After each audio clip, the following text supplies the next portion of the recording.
countless people, especially the youth, to believe in the values of courage, service, and resilience. Today, through this video conference, Sri Annamalai will speak directly to you, sharing his insights and vision. His experience as both an officer and a leader provide us with a rare and invaluable perspective on what it truly means to serve the society and lead with conviction, especially in the era of AI. We hope that this session will not just inform, but also inspire every one of you to rise as leaders in your own right, no matter the field you choose to pursue. Before we begin, a gentle request to all our students. We are truly privileged to have Sri K. Annamalai with us today. Despite his extremely busy schedule and many pressing commitments, he has graciously agreed to connect with us and share his valuable time.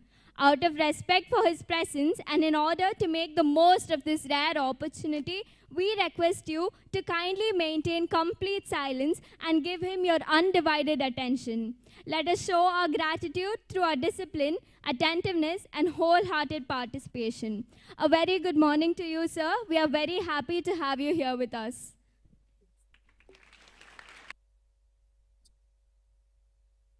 Thank you so much.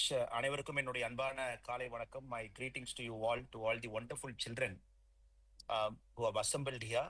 If you can hear my audio, somebody can raise your hand, madam. Somebody can raise your hand if you hear my audio. You'll be able to hear what I'm speaking. You're able to hear what I'm speaking. Just raise your hand if you're able to do it.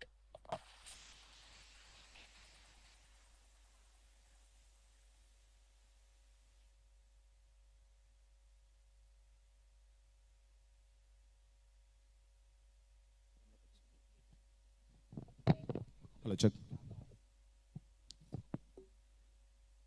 Yeah, sorry for the disturbance, sir. You can continue now.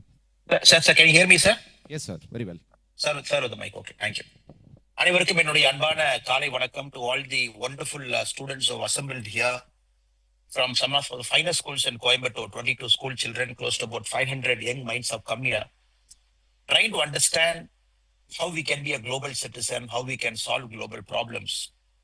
I take this opportunity to thank Yuvabharathi Public School for creating this platform. Not many schools thinks of this line, trying to create students to solve global problems, trying to create students for the future. I take this opportunity to compliment the Yuvabharathi Public School and especially the Model United Nations, Yuvabharathi Model United Nations, which is into its 5th year, which is also not a normal thing we see in schools. Putting together an event of this magnitude requires a vision. And for that, I compliment the correspondent of the school, Mr. Sanjeev Anand, the member of management, Mrs. Nigarika Sanjeev, and the wonderful principal who had the opportunity to listen when she spoke, Madam Geeta Jayachandran, to all the wonderful dedicated chairs who are here, dedicated vice chairs who are here, and all the delegates of the Model United Nations. So my good morning to you all. United Nations, we all know, it's a forum where we discuss all the complex issues. What started in 1945 with 51 countries have evolved into a global organization with 193 member states now, and 2 countries having observer status, meaning 195 countries are there. It is such a complex forum where you see democracies represented, where you see dictatorships represented, where you see monarchs represented, where you see authoritarian countries represented. All kinds of countries on the planet are represented, and each country holding a single vote. That is where the complex of United Nations starts. The complexity starts because most of us, all the countries are very, very dissimilar. Some countries are in the so-called global north, some countries are in the so-called global south. Some countries are developed, some countries are developing, some countries are least developed. And the way democratic process are percolated into each of those countries are very, very different. So naturally, the negotiating positions are also different. So it is such a complex forum. That is why the students are getting trained, because no every single problem has got a solution in a minute. Some problem, it takes debates, hours and hours. Some days takes days and days. Some takes months and months. Some takes years and years. And that is why we have complex problem, which affects the humanity as a whole. Those problems don't see whether we are from India, we are from Tamil Nadu. It sees the humanity as a whole. It affects all of us together. That is why it is important for us to transcend what is holding us together. Many a times a language holds us together. Many a times we born in a particular area hold us together. Many times our country identity hold us together. The whole idea of this model United Nations is to train you to think big, train you to transcend the small things that hold you, to think like a global citizen. It trains you to put yourself in the shoes of other person so that we understand the perspectives they are coming from. A least developed country called LDC will think very differently because they are not developed at all. And they might have an element of self-preservation. A country like United Nations with $32 trillion, the largest economy in the world, which might think very different. Some countries might think with global interest in mind. Some countries might only think with national interest in mind. So the more we engage, the more we think about complex issues, the more we try to push ourselves out of our self-imposed identities, then possibly we'll be able to see the other country's mind also, where the other country is coming from. Then we'll be in a position to solve the global problem. Trade is such a barrier, even with United Nations, even with some of the organizations connected to UN, like the Global World Trade Organization. Even after this many years, there is no solution to trade. Trade barriers are still there. Technology transfer is still a problem. Great countries have technology. Developing countries don't have technology. It is still a problem. Even after 50, 60 years of negotiation, we haven't achieved anything much.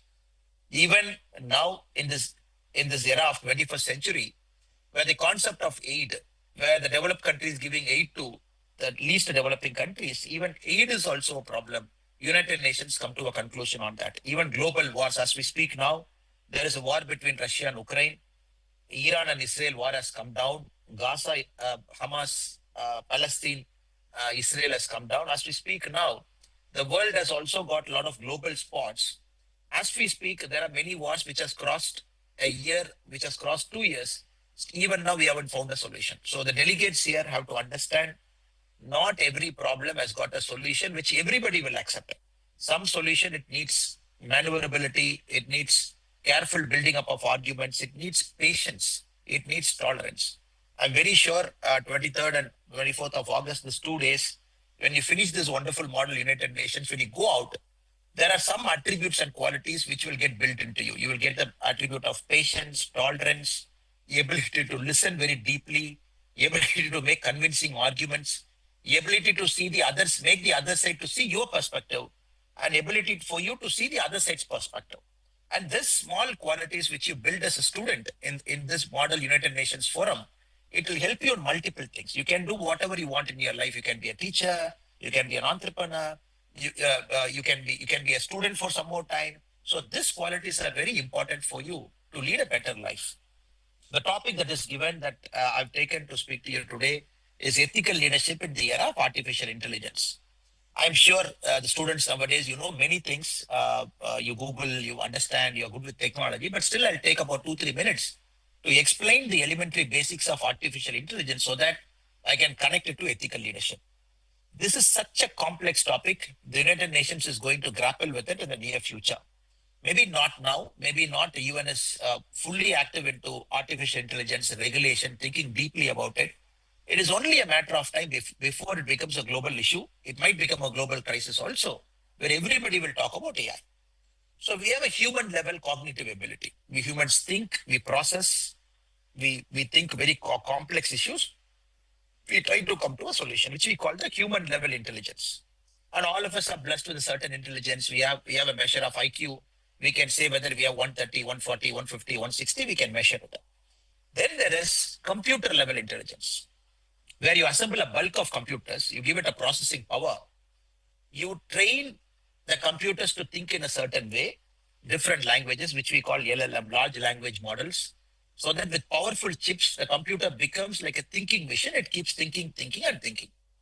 So artificial intelligence is in two parts. The first part is right now what we are talking AI, which is very simple in nature, which is not very complex. Even you Google, it will look at 100, 200 different sources. It will compile everything. It will give you a solution, which we call the AI mode, the normal AI. But very soon, we are going to cross an inflection point where the artificial intelligence or the computer thinking is going to overshoot the human level thinking. So that particular inflection point is called the singularity.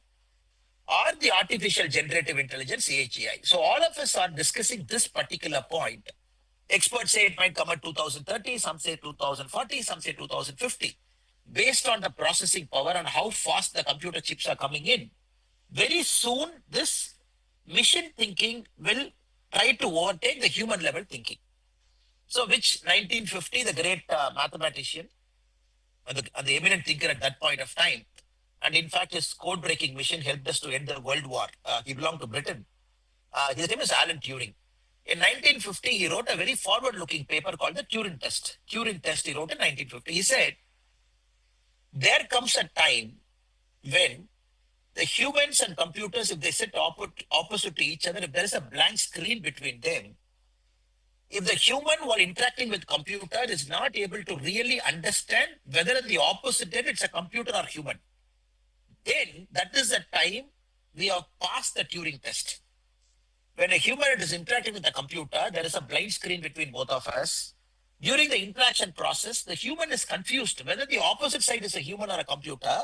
Then we have crossed the Turing test, meaning that is the time the singularity or the inflection point or AGI has started. So now your generation of kids, before you quickly get into college, you start doing your degree. I have a feeling we might pass AGI. I have a feeling we might pass the inflection test. I have a feeling we might get into that mode where the computers will start doing very complex things. This is where leadership comes in. Right now, everything is regulated, whether you like it or not. The way you come to the school van is regulated. What speed the van can go, who's the driver, how many attendants can be a part of a school. It's regulated. You come here. Traffic signal you come is regulated. There are 3 signals where your school van has to wait. You come, even if your parents have dropped you by car, even if you come by a public transport, regulator. The school is also regulated. Everything is regulated. Now we live in a regulated world, but we are okay with some sort of regulation. We are not okay with too much regulation because we live in a democracy. We are okay with some sort of regulation where all of us benefit more by that regulation. Regulation should benefit everybody. When it benefits, we are okay with it. Sometimes when you look at an authoritarian country or a dictatorship country, when there's too much regulation, you can't even speak, you can't even walk, you can't even assemble, we have a problem. We say, okay, how can you regulate me so much? Now the question for us before this August gathering in the model United Nations, when you think very deeply is, should AI be regulated, number one? Should global countries pass a law to decide the speed and growth of AI in the near future? Should we have a country-specific law? Should we have a global law? Right now, as we speak, the European Union has got an AI Act. Possibly that's a major artificial intelligence act that has come in because the act talks about ethical leadership. It came in August 1, 2024. It classified AI into 4 parts. First is called the prohibited AI, which I will explain when I go into it further. And he said nobody can get into prohibited AI. It is banned by law because it is unethical. High risk AI. Some AIs are very high risk in nature, which might cross the ethical line. So we are prohibiting it partly. The next is limited risk AI. They said no problem, no regulation. It is not skirting the ethical line. You are free to go ahead. The next is low or minimal risk AI. So the act itself has classified AI into 4 parts. And the first 2 AI, meaning the prohibited AI and high risk AI, are flirting with the ethical leadership, ethical process. So they're banned it, remaining 2, they're open. US wanted to put a ban. California, where the state of San Francisco, where it is California state, it has got the world's 32 of the top 50 AI companies in the world. Top 50 AI companies, 32 companies are located in a single state in US headquarters. And the local, like our Tamil Nadu Assembly, like our local assembly, the California State Assembly passed a law to regulate AI. The governor did not agree. The governor said, I am not agree. I am not going to sign that law. Now there are 2 arguments we are seeing. When you're sitting in the United Nations, there are 2 arguments. One argument, like European Union, they say we are bringing a law to regulate AI because it is skirting ethics. Americans, the state of California, said, no, we are not going to bring a law because they say bringing a law will kill the human spirit. Anybody bringing a regulation will not allow innovation to happen. So that is an important topic for this August gathering to decide. Law, if you bring a regulation, will it kill a spirit? Because other proponents of AI say, because you're in United Nations, you have to look at 2 sides of a coin. And there's not a single argument that is valid. The other sides of the proponent, they say AI is important. It is solving the complex global problem. The weather pattern it is predicting accurately. After in the last 3-4 years, artificial intelligence, it is able to pinpoint and say the weather disturbance that is going to happen. Possibly in our lifetime, maybe much sooner also, artificial intelligence is going to give a cure for cancer. Because so much machine power, so much processing power, it is processing gigabytes of data. It is going to give us a solution to cancer. Human genome is mapped, but AI has taken it one step further.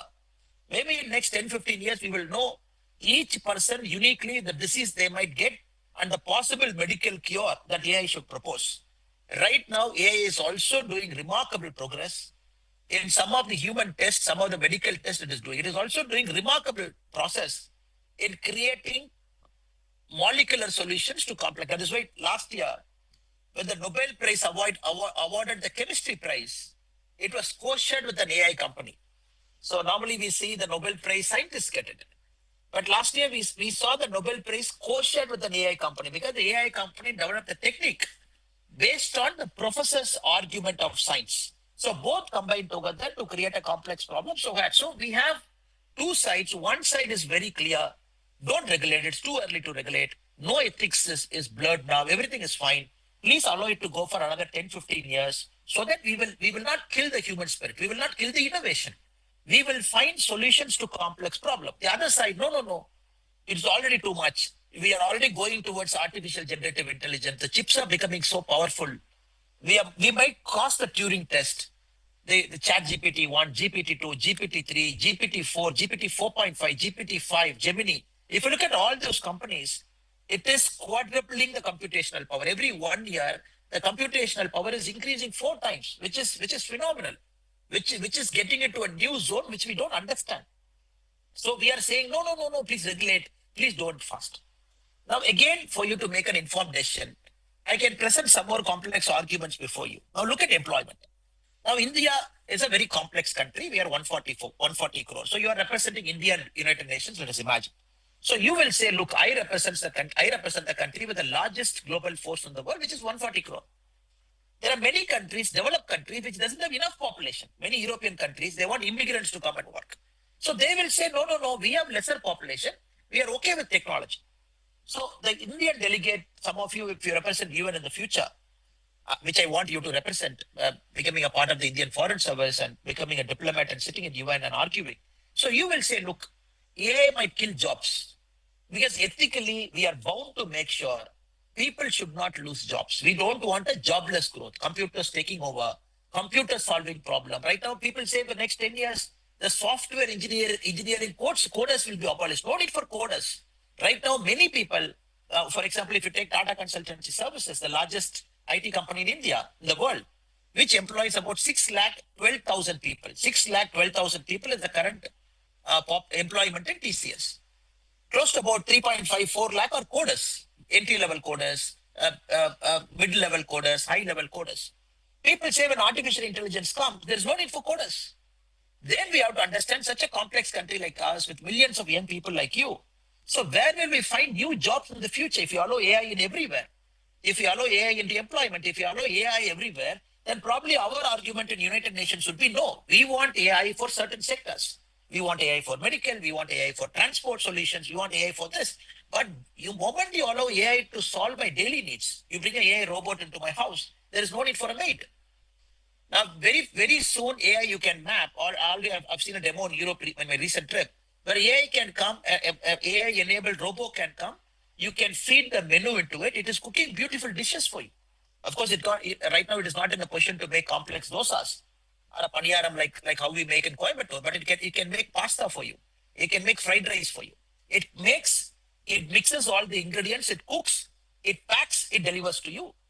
So straight away the elimination of maids is gone. Straight away the elimination. Now AI with computer control, watchman security system, even that will go. The food delivery boys will go. So I'm just presenting you an argument to say coders to maids to other complex things, artificial intelligence. Should I speak, sir?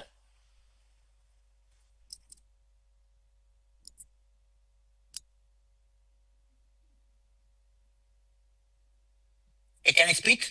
Yes, sir. Yes, sir. Okay. So the artificial intelligence in the near future in a country like India, the biggest problem we are foreseeing is it might kill employment. We might have a jobless growth. So it is important countries like India, we got to be really, really sure to make sure I don't want my jobs to get killed. A country like Norway or Sweden, which is sitting in United Nations, might say, no, I want AI. I really don't have people to work. My population is declining. A country like Japan, where there is a negative population growth rate, Japan might say, no, I want AI in all sectors. Because for me, the problem is I don't have enough hands to work. So this is your first ethical leadership problem to take care of your country. Of course, it's national interest. Of course, it's self-interest because each country is unique. Each country's growth path is unique and each country has to look at problem in its own way. The second argument I can give to you is the way the technology transfer happens. Just look at US, just look at China. If you look at some of the top AI companies in the world, like OpenAI, Anthropic, Google DeepMind, or the Chinese company that is making a lot of noise now, the DeepSeek R1, if you look at all those companies, it is predominantly, it looks like a two-way race between US and China because they hold the technology. Now, what about developing countries like us? A lot about middle income countries like this. What about African countries? What about Ghana? What about Cameroon? What about Costa Rica? So those countries don't have technology. In the last 200 years, if you look at the world, the way it has grown, countries which had technology, they grew. Countries which did not have technology, we did not grow. Now maybe if you're representing Cameroon or Ghana in the United Nations, your argument should be, look, if you think AI is global, please do technology transfer to us also. Why do you want companies to be in a certain countries? You develop all the product, you use that product to improve your economy, but my country will keep going down. So a least income countries argument in United Nations should be ethical leadership wise. You develop technology, you keep it. The technology doesn't even come down. Right now, we know the technology from a rich country to come to a poor country, it is taking generations. If you look at medicines, encyclopedic medicine, what you call the yanai kal in Tamil, we call the elephant leg medicine. It took 60 years to come from US to some of the African countries. Measles, it took 40 years. Some of the most important medicine that is needed for a least developing country, the developed countries held that medicine as a strategic resort. They said, we will give it only when you become friendly to us. So we should not want AI to become something like that.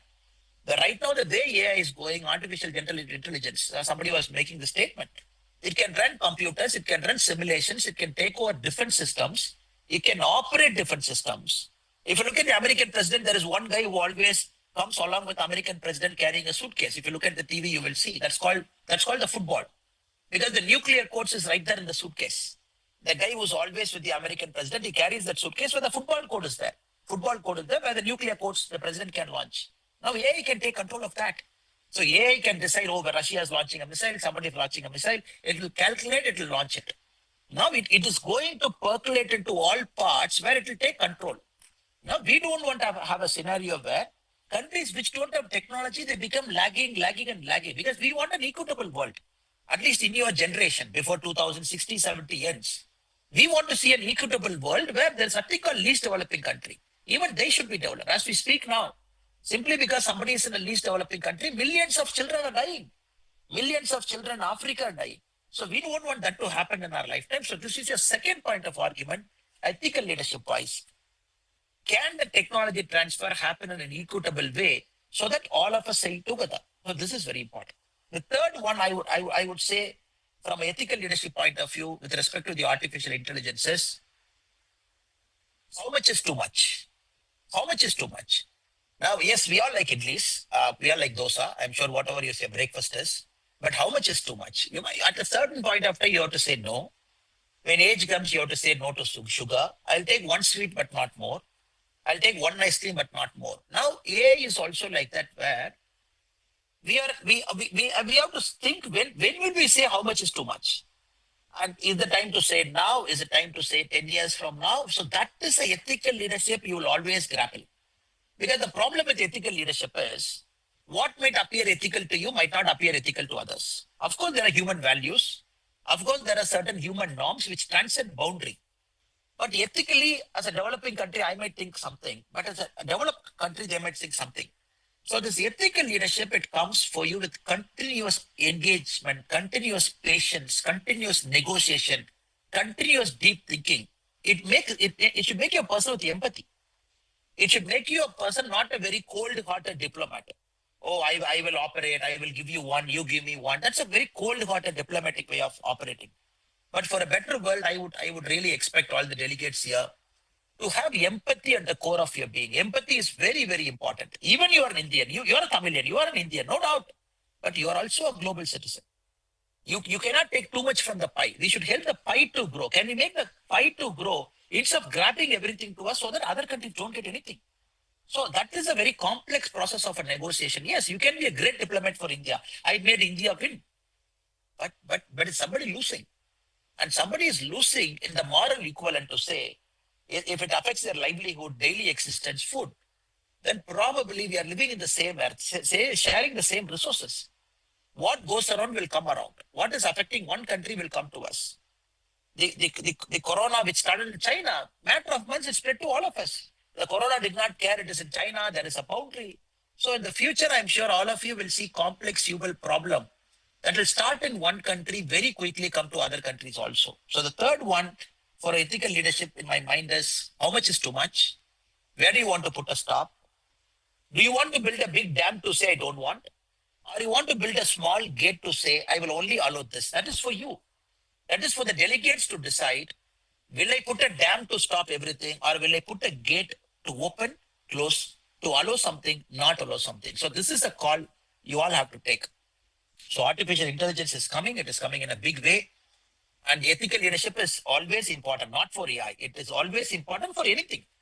And we need leadership which puts country first, no doubt about that. We also need ethical leadership which will think about the world. That is why if you look at our Honorable Prime Minister, even before we have given COVID vaccine to all our Indian population, we have started giving COVID vaccine to least developed country, LDCs. Because what is happening? The Americans were cornering all vaccines. They have GlaxoSmithKline, Pfizer, all the top companies. US said, look, you are in US, you are a US company. So 1/3 you will sell it to me. 1/3 you'll keep it in reserve. Only 1/3 you can sell outside. All European countries were behaving like that. They are some of the top countries in the world, rich countries in the world. But when we were manufacturing our own COVID vaccines in Hyderabad and Pune, so we took a call as our Indian culture, the least developed country, who will take care? If everybody talks about vaccine for them, so we ourselves, we are 140 crore. We have to give double shot. That is why we took a vaccine Maitri. Even before India, we achieved vaccine for all our population. We have given vaccine to close to 100 countries. 100 countries we gave vaccine. That is why when the Honorable Prime Minister recently visited a country in the Asian side, the president of the country tried to touch our Prime Minister's feet. When Prime Minister stopped him from touching our feet, the president later said, look, I have done this because when no countries gave us vaccine, India gave us vaccine. For every vaccine we gave, we put a box, we said, this is a gift to you from the people of Bharat, people of India to you, because we care for you. That is, in every box, we put a line, we put our emblem, we send it. So this is also ethical leadership in this global world where everybody wanted to take care of themselves. We went over and board to say, look, we are giving it to you because we want you to be also well, because we felt what is happening there will cross into our border in minutes without even waiting for it. So I'm sure with that spirit, with that inquisitiveness, with that kind-heartedness, with the spirit of empathy, you will approach a problem. You will think deep. Of course, national interest is important, but also you will look at global interest. You will try and find a solution in which all of us are happy. The world is a peaceful place. So thank you so much. I've taken a lot of time to give you an overview of where we are, United Nations and AI and ethical leadership. I'm sure this delegation would be a great success. And today and tomorrow, you will have wonderful discussion. Please take active part. And nowhere you will get a forum like this because you're getting schools, children from 22 schools. Each will have a different culture. Each school has got a culture. And all these 22 children might have to come with a different background, different mindset. So please negotiate with the spirit of cooperation. Let good things happen. Thank you very much and for the opportunity. Enjoy talking to you all. Thank you. Thank you very much, sir, for your valuable time and disseminating words of wisdom. Would you be interested in taking one or two questions from our students? Yeah, madam. Please go ahead. Sir, I have a student from Sachidananda Jyoti Niketan School. Introduce yourself and please place your question.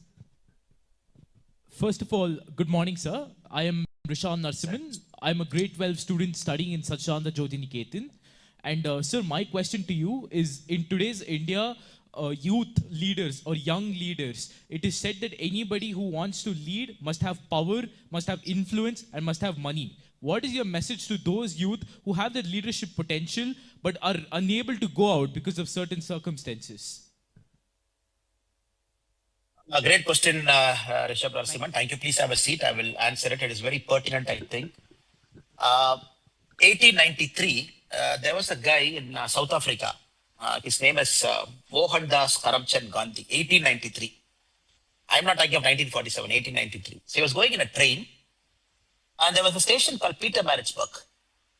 And the train stopped there, and the ticket checker told him, "Hey, man, you're brown. And how come you're traveling in a first class compartment?" He said, No, I got a first class ticket. I'm traveling here. And the ticket collector said, "Get out." He said, "I will not get out." The ticket collector said, "Okay, take this fellow's luggage and throw him out." So 1893, they threw him out. Pietermaritzburg is like a Ooty, like a small Ooty. It's cold. It's slightly a hill station. So this guy was sitting outside the railway station, cold night. He had two options in front of him. He had two options. One, to accept injustice and move on, become a better lawyer, because he went from Gujarat to London to study law, and then a wealthy Gujarati merchant called him to South Africa to make money. So this Mohandas Karamchand Gandhi, he went because he's yet to become Gandhiji, yet to become Mahatma. I'm coming to the other part. He went there to make money. That 1893, that night in Pietermaritzburg, something clicked in his mind.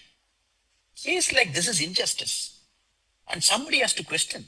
Somebody has to stand up. You cannot do this to me. You cannot do this to people. We all trust the system. We all trust the fairness of the system. So the Mohandas Karamchand Gandhi of 1893, that day night, next day morning, he became Mahatma Gandhi. So it's a shift in the night. He said, I am going to fight this injustice in a moral way, in a democratic way, in a ahimsa way. The rest is history. So why I'm giving this example is, Gandhiji never held a position in his life except 1 year in 1923, where he was the president of the Indian National Congress. 1 year in the Belgaum session. All through his life, Gandhiji did not hold a position. 1940, the most powerful man on the planet Earth. 1945, the most powerful man on the planet Earth. He never held a position. So I would say it has to come from a moral character. You should feel deeply about an issue, and it should come from your moral conscience, moral character. So the moral conscience should lead you, not your title, your prestige, your chair, your position. Nowadays we have very little leaders like that. People who lead from morality, people who have their moral conscience that take them up. So the youth of this country, especially the youth sitting in this August hall, develop a very strong moral fiber, sense of right and wrong, fight for it, stand for it. And when you do it, people will start coming around. Mahatma Gandhiji, 1917, when he came to India. So what did he say? Look, okay, I'm a great man from South Africa. I've done this many great things in South Africa. Lakhs of people went to Mumbai to welcome him. But after that, Gandhiji said, look, next 5 years, I'm on a study tour. I will travel in a third class compartment. I will travel across the country, see people's plight. In our Madurai, Tamil Nadu, when he came here, this is where he saw some of our farmer friends wearing vesti and not the upper shirt also. In Madurai, he decided, I'm not going to wear a full dress, I'm only going to wear a half dress. So Gandhiji, in 5 years, even after a great person in South Africa, he came, he learned. This is second quality for a youth. You mentioned about leading. In leading is always about learning. Learning and leading both will come together. They're both sides of a coin. Leading cannot happen without learning. You should be a lifelong learner. Gandhiji did it. Then people started following. And they said, who's this guy? He's talking like me, behaving like me, living my own life. Then hundreds, thousands, 10,000, lakh. Then India danced to Gandhi's tune. He said non-cooperation movement. All of us launched. He said no non-cooperation movement. Pull back. Because you all went and burned the police station. You killed innocent policemen in Chauri Chaura in UP. So non-cooperation movement. I'm calling back. All of you come back. We all came back. Gandhi said do this movement. We all went. Gandhi said don't do this. We all came back. So 20 years, Mahatma Gandhi trained us. Gandhiji trained us. So you see, a person without power, a person without a title, a person without a chair, Mahatma Gandhiji should be a greatest living inspiration for you to lead with purpose, to lead with moral compass, always be a lifelong learner. Take it and live it. Don't allow others to follow you. People will follow you. There is this very beautiful quote which I live by. Please don't follow me. I'm not a great person. I will not follow you because you are not a great person to me. Walk along with me. Both of us will go together to solve the problem. I think that's spirit. Just walk. People will come. Treat people as equal.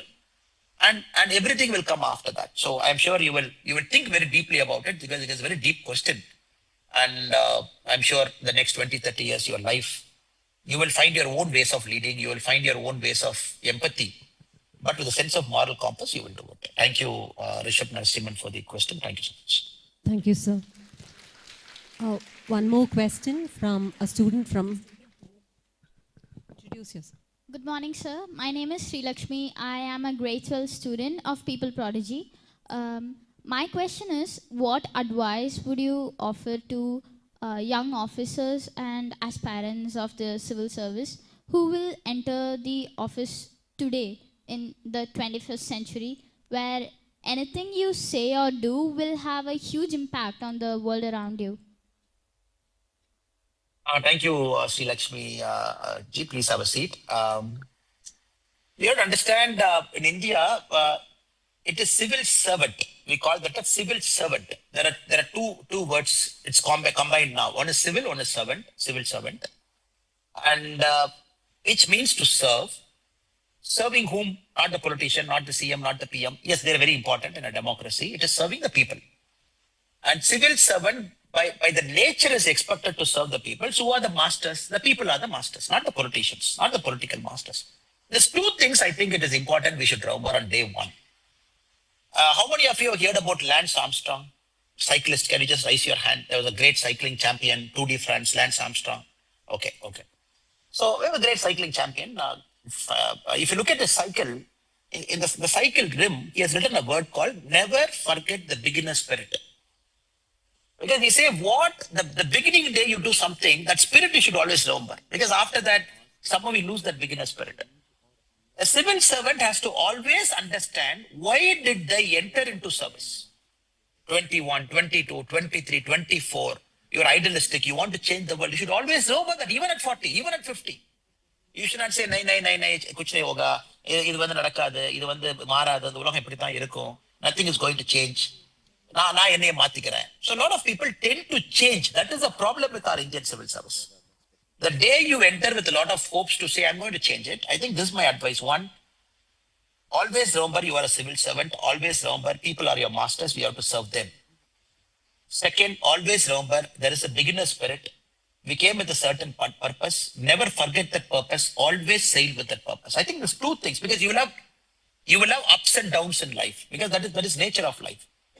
You will be thrown in some far-flung posting, and God-forsaken place you will be there. You will be posted in a city like Coimbatore also, which is such beautiful with its culture and vibrancy. A civil servant has to see both. And you should not give up his thing when I'm posted in a far-flung thing, when I'm posted in a nice thing, because nice thing comes with comfort. A far-flung posting doesn't come with comfort. So parents should be ready. And if you're a girl child in our country, I personally believe women make better civil servants than men, because they have a lot of empathy. This is my personal belief after 9 years in service. I personally believe women make better police officers than men. But the circumstances and the work environment is something different. Your parents should be ready for Sri Lakshmi ji. Tomorrow, if you get a job in Assam as an Indian Administrative Service, tomorrow, if you get a job in Nagaland as an Indian Administrative Service, your parents should not cry. Oh, you're going too far to Assam, Nagaland. How will you come?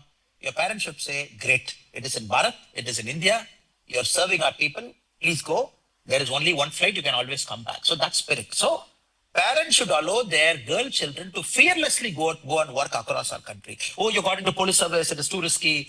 Can you get into revenue service, which looks like a desk job? Or you get into administrative service? No, parents should be willingly allowing their children to do what they want, because India is very different now. So this is the advice for parents. Any parents who's here, and they all support us, I know. But still, if Sri Lakshmi, tomorrow you want to do something which might appear risky to the society, your parents should give you full support, which I'm sure will happen. So never forget the beginner spirit, keep going, and very important, moral compass. Again, you are a civil servant where people are your masters. We should always remember that. Postings don't matter, up and down don't matter, great postings don't matter, cities don't matter. Only the service matters at the end of when we complete 60 years. Thank you so much. Thank you, sir. One last question. Yeah, ma'am. Good morning, sir. This is Sai Nathan studying grade 10 in Yuvabharathi. As you know, we are witnessing an artificial intelligence revolution.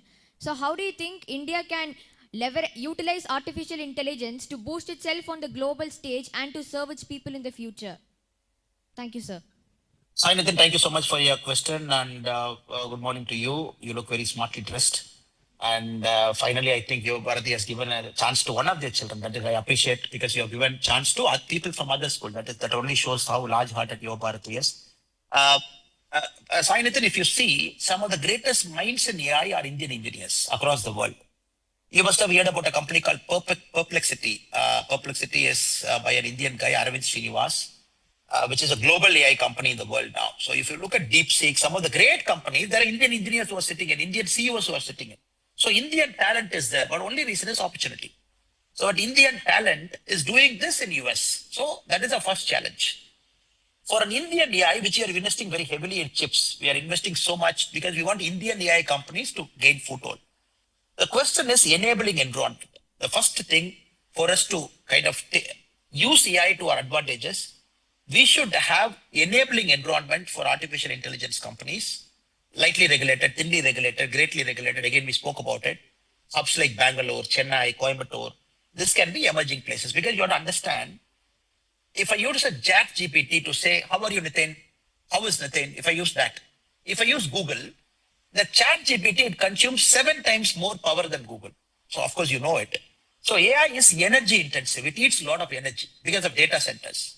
So our country, it should have a lot of abundant energy. That is also important. Chips. Right now, chips, companies like NVIDIA, some of the other companies, they control AI chips. We don't have AI chips. We are just manufacturing. The Prime Minister said in August 15, 2025, the end of this year, we will have Indian chips. Indian chips will come out, Indian AI chips will come out. So we have a problem with hardware. So software, we are fantastic. We have Indian mind, which is very good. Hardware, we have a problem.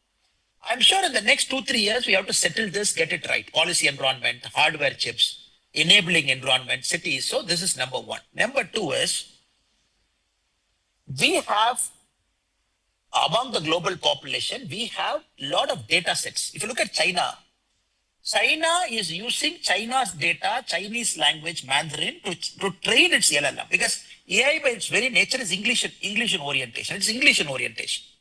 Because now what you Google, if you go and do a chat, a LLM chat, you get European answers. You get English answers because AI is not trained in Indian language.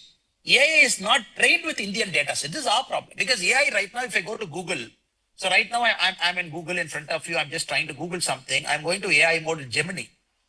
So if I go to AI mode in Gemini, so I'm just showing you my cell phone here. Sorry, you might not see it. It's made ulta. So I'm in the AI mode Googling something. So it has taken 8 websites for me to compare. If I look at the 8 websites from which it is getting the data, almost all the 8 websites don't belong to our country. So the second problem in AI in chat GPT, the data you get is trained by an European model or trained by an European language model. So second challenge is, we have multiple languages. We have Indian data. So we have to train it to Indian data. The second challenge. So we have to do it. The third challenge, in the near future, the way I see it is, India needs regulation. More than any other country, India needs regulation because we don't want AI to kill jobs. And at the same time, it should not kill innovation also. It's a very fine line. The lawmakers, the MPs and MLAs should really understand what AI is. Without even understanding, they cannot pass law.